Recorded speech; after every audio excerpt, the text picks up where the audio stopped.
الحمدللہ رب العالمین والصلاة والسلام علی سید المرسلین۔ گزشتہ کلپ میں ہم نے سیدنا امیر معاویہ رضی اللہ عنہ کے فضائل کے حوالے سے مسند امام احمد بن حنبل کی ایک صحیح حدیث آپ کے سامنے رکھی۔ انشاءاللہ العزیز آج ہم ایک اور حدیث آپ کے سامنے ذکر کریں گے جو سیدنا امیر معاویہ رضی اللہ عنہ کی فضیلت میں ہے اور آپ کی عظمت اور شان کو ظاہر کرتی ہے، کیونکہ ہو سکتا ہے کسی کے ذہن میں یہ سوال آئے کہ ان کو سیاستہ سے تو کوئی حدیث ملی نہیں اور انہوں نے مسند امام احمد بن حنبل کی حدیث ذکر کر دی۔ یاد رکھیں، اگر یہ اعتراض کسی کے ذہن میں پیدا ہو رہا ہے تو یہ بھی جہالت ہے۔ اس کی وجہ یہ ہے کہ احادیث جو رسول اللہ صلی اللہ علیہ وسلم نے بیان فرمائی ہیں ان میں سیاستہ جو 6 کتابیں ہیں ان کے اندر موجود احادیث کا مرتبہ دیگر کتب کے مقابلے میں اگرچہ بالعموم اونچا ہے، اور ان کتابوں میں بھی باہم ترتیب ہے اور فرق ہے کہ بخاری شریف ان میں سب سے افضل، اس کے بعد مسلم شریف، ترتیب ہے ایک، لیکن یاد رکھیں صحیح ستہ سے ہٹ کر اگر کسی مستند معتبر حدیث کی کتاب میں کوئی بھی حدیث صحیح سند کے ساتھ آ جائے تو وہ حدیث صحیح ہی کہلائے گی، الا یہ کہ اس کے معارض، اس کے مفہوم کے مخالف کوئی حدیث ان کتابوں میں سے کسی کتاب میں آ جائے تو پھر ترجیح کے جو اصول ہیں ان کی طرف جایا جائے گا۔ لیکن عمومی اصول یہی ہے کہ اگر مسند امام احمد بن حنبل میں یا کسی بھی کتاب میں کوئی حدیث صحیح سند کے ساتھ آ جائے تو وہ حدیث صحیح ہی کہلائے گی اور اس کی اہمیت کم نہیں ہوگی، بلکہ اس حدیث سے احکامات وہی ثابت ہوں گے جو ایک صحیح اور معتبر حدیث سے ثابت ہوتے ہیں۔ لیکن چلیے آج ہم انشاءاللہ العزیز سیاستہ میں سے ایک مشہور و معروف کتاب ترمذی شریف، جو کہ جامع الترمذی کے نام سے بھی ہے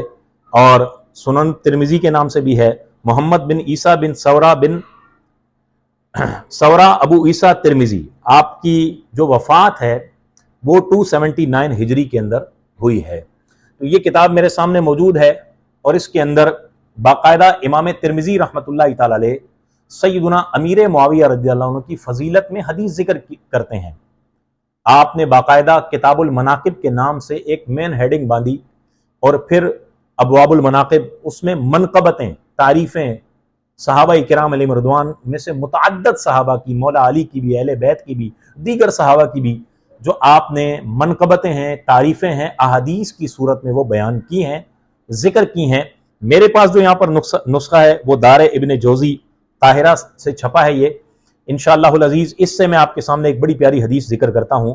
چنانچہ امام ترمذی اوپر باب باندھتے ہیں، باب مناقب معاویہ بن ابی سفیان رضی اللہ تعالی عنہما۔ آپ فرماتے ہیں یہ باب معاویہ بن ابو سفیان رضی اللہ عنہ کی منقبتوں کے بارے میں ہے، تعریفوں کے بارے میں ہے، تو فضیلت اور کس کو کہتے ہیں؟ امام ترمذی رحمۃ اللہ تعالی علیہ نہ صرف آپ کی فضیلت کے قائل ہیں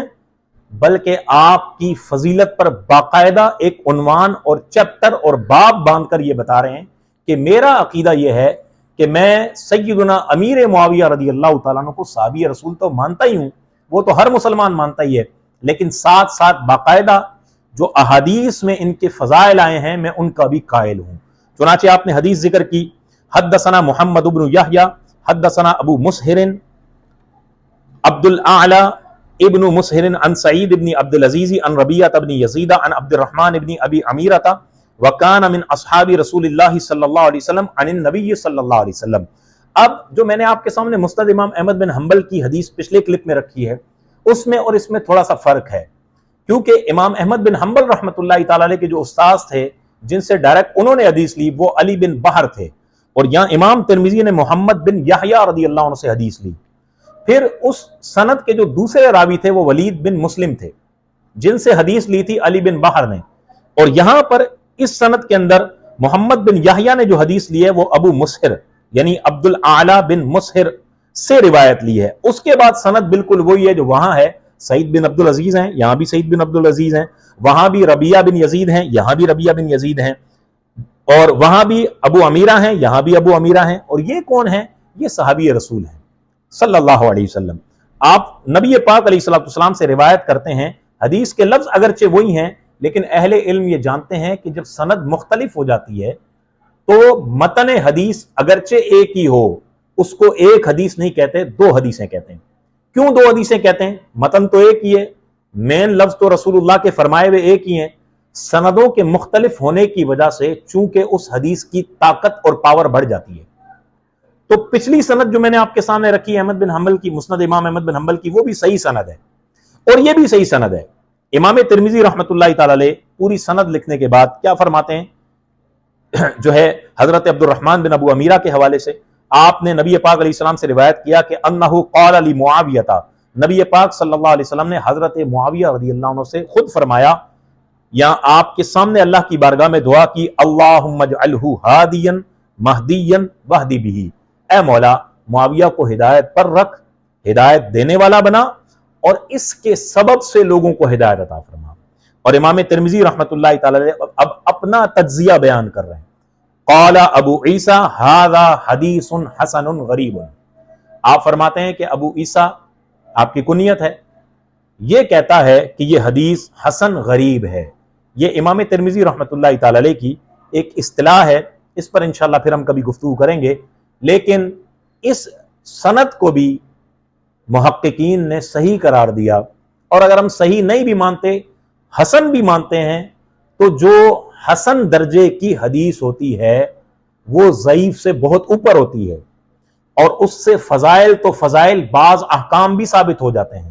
تو نبی پاک صلی اللہ علیہ وسلم نے سیدنا امیر معاویہ رضی اللہ عنہ کے لیے رب سے دعا مانگی، تو ہمارا یہ حسن ظن ہے یقینی اور پختہ کہ اللہ اپنے رسول کی دعا کو کبھی بھی رد نہیں فرماتا، اور رب العالمین نے دعا قبول فرمائی، امیر معاویہ کو ہدایت پر رکھا، آپ کو ہدایت دینے والا بنایا،